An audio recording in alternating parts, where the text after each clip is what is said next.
Greetings,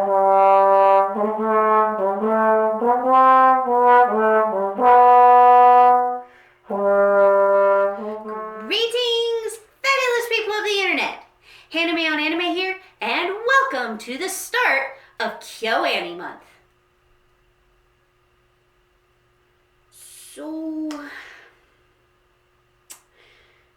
remember what I said in my last video about the start of Kyoto Anime Month? Well, I took the liberty of going with a personal pick for the start of it, and okay, fine. I picked Sound Euphonium. Now I know what you're thinking. Of all the Kyoto Annie shows and films I could have picked, this probably would not be the first choice for those seasoned Kyoto Annie diehards. But considering I've seen very little of the studio's works, I wanted to start my Kyoto Annie event with something from their rapport that I would enjoy rather than something the studio is most known for. And the result of that? Well, it shouldn't come as a surprise I was moved by what I saw, but also wanting more. That's for its good and, yes, its bad elements. And what were those elements? Well, let's find out in today's review on Sound Euphonium.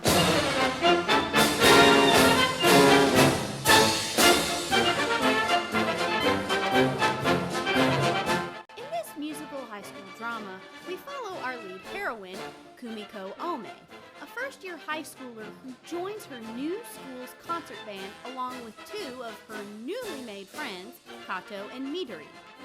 However, she finds that this school's band is not all that great.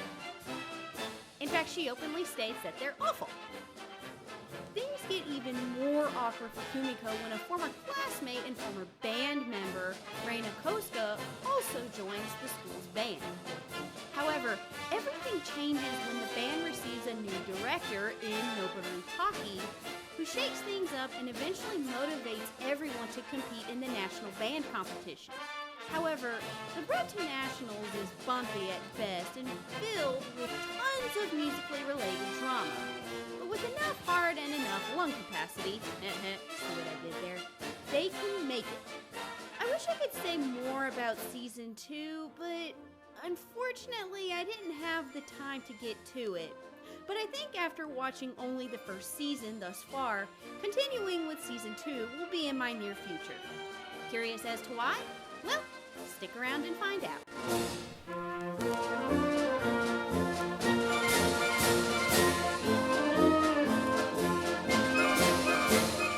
Okay, I'm not gonna lie here, folks. I really liked this show. No, scratch that. I loved this show. Absolutely loved it. And for the exact reasons that you'd think. Even so, it wasn't without its flaws. Overall, I give Sound Euphonium an 87. As I mentioned earlier, I wanted to start off Kyoto Anime Month with a personal pick that I enjoyed and not just something good from Kyoto Annie's library. And based on a lot of the tributes that I saw to Kyoto Annie following the fire, it made me realize how much a lot of these shows and films have touched people in deep and personal ways. Well, count me as one of those people because it was not too surprising how deep and personal this show touched me. That came out wrong.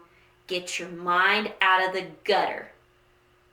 Interesting fact about myself, I was in band for 10 years. And if you do the math, that not only includes middle school and high school band, but also college band. Band had a very positive impact on me as it culminated in so much of my life. I've made fond memories, made a few good friends. Heck, I even met the majority of my boyfriends through band. I even got to travel overseas on one occasion. And of course, it didn't hurt knowing how to play a musical instrument. So obviously, since the central concept of the show is about band, it's probably not too surprising why I fell in love with Sound Euphonium. The show definitely tugs at the heartstrings when it comes to the band element, and it brought back a lot of fond memories for me. Taki actually reminded me a lot of one of my former directors. I'm talking to you, Mr. Pope. There were also a lot of little moments sprinkled throughout the show that I saw that I could easily understand.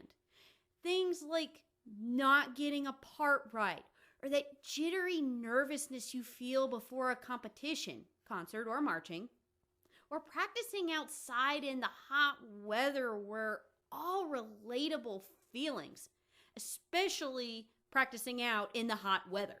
And seriously, to those of you who say that band is not a sport, I dare you, nay, challenge you to go stand outside on a hot, humid August afternoon. Better yet, go stand out for 2 hours in a hot, humid August afternoon in the deep South. I guarantee you, by the end of that 2 hours, no, not even in the last 5 minutes, you will believe, I guarantee you, you will believe you have gone to hell and back. Anyways, there were a lot of little moments that made me feel nostalgic. And for good reason. A lot of what happens in this show that's related to band itself are relatable if you've ever been in band. For some veterans, it's very much like seeing an old friend. And that's where a lot of the show's strength lies. Much of its story and drama center around band, creating a warm, comforting, and yes, nostalgic feeling for those who have been in band.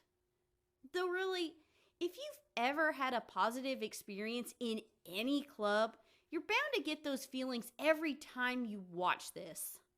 Also, because this show has an emphasis not just on band, but also on music, much of the show's conflicts are based around that. Some of the dilemmas that happen include things like getting ready for auditions, or missing a part of the musical piece you're playing, or just playing a musical instrument for the first time. At first, it sounds a bit strange and almost kind of trivial.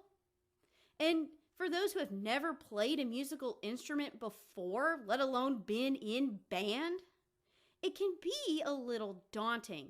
But what's nice is that even though many people who have been in any musical ensemble before will understand what's going on, they don't bog down the tidbits of information for those who have never had that experience. They keep it very simple and self-explanatory. So even if you've never played a horn or marched at a parade, chances are you'll be able to follow what's going on pretty easily. But that may also be because the issues the show brings up are ones that anyone from any club can relate to. Which leads to the show's other great aspect. It has great themes and great lessons that anyone can take away. Well, there were tons of great themes in this show, ranging from being passionate about what you love to do and finding a balance between extracurricular activities and other obligations. There were two in particular that I really liked. The first of these we actually get well into the beginning. After Kumiko joins the band and rehearsals for the first competition begin, we gradually get details of an incident that happened with the band a year before the show's events. After several first-year students banded together to try and get the other band members to be more motivated and practice, they ended up clashing with those who refused to put in the extra effort and just decided to be lazy bums. This drives those students who wanted to try harder away, causing a significant drop in members instantly. It becomes evident throughout the first season that this had a significant impact on the veterans, especially those who are officers that were directly involved with the situation. I loved this because the show makes it clear that it's one thing to say that you want to compete in some national competition, but it's completely another when you actually do it. If you're in any club, you have to put in that extra effort if you want to compete in any kind of contest. Otherwise, you make it less fun for those around you and even yourself. Granted, if all you do is hound others to work harder, that also can be a deterrent. Still, if you're committed to competing at a high level, you have to try. You can't just let things slide. Unless you play trombone, then you can really let things slide. It's a good message that any club can take away and anyone can relate to, especially if you've known someone or even yourself have never put their best foot forward.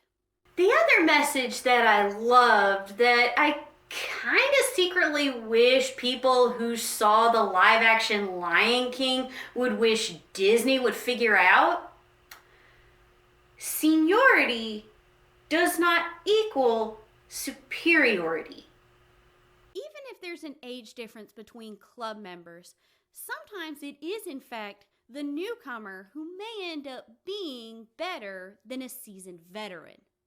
This couldn't have been stressed more than in the last couple of episodes of season 1. When first-year trumpet player Raina lands the solo part for the concert piece over a third-year student that many of the trumpet players believe deserved it more, a rumor quickly spreads about a connection between her and Taki that I won't give away here, and the more I think about it, could have a significant impact if it involved a shallower director. Granted, the show makes it clear that Taki is not that kind of director, so I found the whole thing trivial and unrelated. But after the rumor gets blurted out in class by one particular supporter of the third-year student, Raina proudly states that she got the solo because she was better than this third-year student. And she's absolutely right. She was better. Even when auditions for the solo are held again to definitively decide who gets the part, many of the students, particularly a few trumpet players, get blown away by her performance, which ultimately makes her the definitive choice for the part. I really liked this message, as harsh as it may seem to others, because it's a very true message. Those with seniority should not be given special privilege just because they've been there longer. If they're skilled, that's wonderful, and they should be recognized for their talents. But sometimes someone younger than them can come along who is clearly better in skill than they are. It's a dilemma that plagues many a group, especially a musical ensemble like concert band. But I like how blunt the show is in addressing it. The only irksome part about it was this certain bunny-eared trumpet player who took things way too far. Seriously, honey, have some class, would you? So with all this talk about a great story and great themes, and trust me, there were a lot more themes I could have talked about here, there were a few problems with it. And while we're loosely on the subject of themes, there was one theme in particular that I was shocked and disappointed that it was nowhere to be found. On the one hand, the show's strength is that it focuses on band. And to its credit, I've yet to see another show or film outside of Drumline with an emphasis on band. But on the other hand, it's also the show's weakness. In fact, it almost focuses on it too much.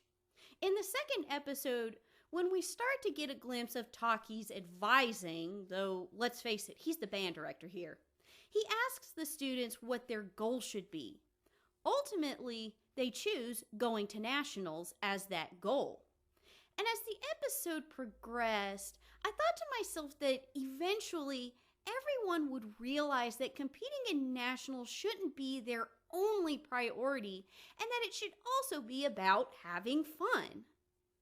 And yet, nobody seems to get that. And I know that this sounds like a nitpick here, but I'm sorry. As someone who's not only been a band veteran, but is also a critic, this realization should not have only been obvious, but necessary. Being in any club and enjoying it is a balance. You not only have to put in effort and dedication, but also have fun doing it. If you put in the hard work to go to some big competition and were miserable and hated the whole experience but just stuck with it anyway, then you're not really enjoying the club. Or let's put it in another way. If Kumiko practiced for nationals every single day but hated playing the euphonium and the people in the bass group, then what would be the point of her staying? Doesn't sound like much fun, does it now? Now you could make the slim argument that through their practicing harder does everyone realize they enjoy the band. Also, I mentioned earlier that there's an episode that focuses on one student who has trouble balancing band and other obligations, which ultimately leads to her quitting. But realistically, that's not how being a good club member works. Why didn't the show pick up on this? Like I said earlier, while a club becomes less fun and even stressful when no one wants to put in that extra bit of effort, it can also be less fun when all you do is work hard and not enjoy yourself. You'd think for a show that was about band, it would actually be about kids loving band rather than being competition preparing zombies. Oh, and speaking of zombies, loosely, I guess, there was one other problem that I had with the show. And that was Kumiko. She's awful. Okay, let me clarify that. I don't hate Kumiko, but I feel like as a character, though, she's not very well developed. Why? She doesn't have a clear motivation. And even by the end of season 1, it's still not clear what she truly wants. At first, when we start the show, you think it's about her wanting to be in band, but, well, that didn't take long for her to join. Okay, maybe her motivation is to apologize to Reina for something she said at the middle school competition. But then, oh well, I guess that's taken care of. I guess, well, okay, well, we're really past apologizing here, aren't we? But then she gets frustrated with this one part in the concert piece, but then realizes she loves Euphonium. Wait, what? Yeah, the only thing I could gauge from Kumiko is that she really loves playing the euphonium. And that she might be a lesbian. Yeah, I'm serious about that last part too. There are several instances that hint that Reina and Kumiko are a couple. Now, I'm not saying that I have a problem with this. In fact, I would have been fine with it. But because by this point when we start getting hints, we still know so little about Kumiko and her character, it comes off as jarring, sudden, and uncomfortable. Overall, it was frustrating to get these little threads to Kumiko's character that wind up going nowhere. Except for the lesbian thing, because apparently the show makes it clear she's probably a lesbian. Again, a lot of the blame here goes to the show's hyper-focus on concert band and therefore sucks out any opportunity to develop her character. So yeah, it's like everyone seems to tell Kumiko, "You're terrible."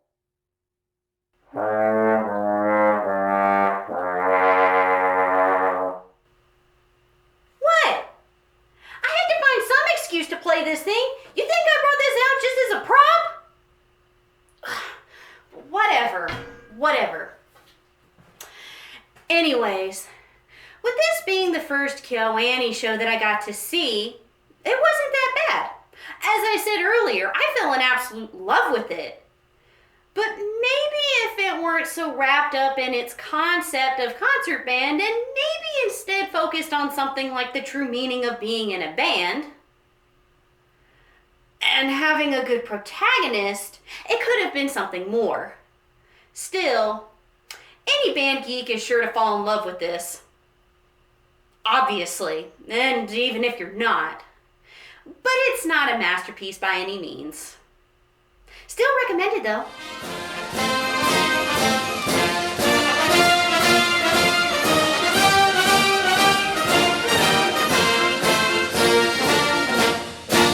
And so that wraps up today's review.